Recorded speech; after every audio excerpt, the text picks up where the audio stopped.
વડોદરામાં નાયબ મુખ્યમંત્રી હર્ષ સંઘવીની ઉપસ્થિતિમાં 203 કરોડ રૂપિયાના વિવિધ પ્રકલ્પોના ખાતમુહૂર્ત અને લોકાર્પણ કરવામાં આવ્યા।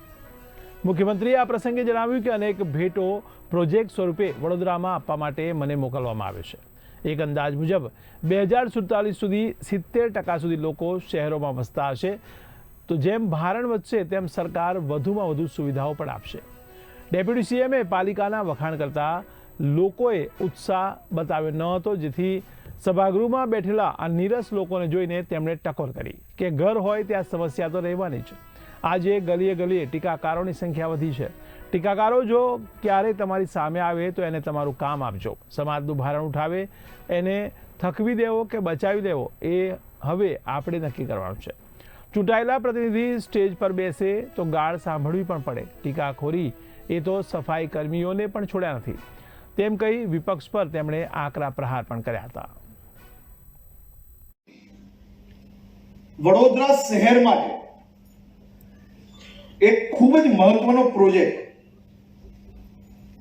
અને જે પ્રોજેક્ટ થકી વડોદરાના સૌ નાગરિકો પોતાના પરિવાર સાથે વડોદરાની સાંજ, એ દેશની સૌથી યાદગાર સાંજ કઈ રીતે બની શકે, કોઈ બી ભારતીય આવ્યો હોય તો એવો પ્રયાસ કરવા માટે રાજ્ય સરકાર દ્વારા મહત્વના નિર્ણયો લેવામાં આવ્યા છે। વડોદરામાં સુરસાગર લેક પર આપણા સૌના માટે સૌથી મોટું આસ્થાનું કેન્દ્ર એટલે શિવજીની પ્રતિમા,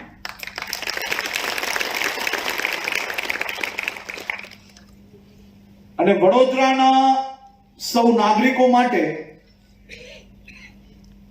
એ જ સુરસાગર લેક પર દરરોજ સુરસાગર આરતી થાય, ફાઉન્ટેન શો થાય, લાઇટ એન્ડ સાઉન્ડ શો થાય અને શિવજીની મંગલ આરતી થઈ શકે તે માટે ટુરિઝમ વિભાગ અને વીએમસી દ્વારા 20 કરોડ રૂપિયાની લાગતથી international fountain light and map show એ આપના સૌ માટે આજે ડિક્લેર કરવામાં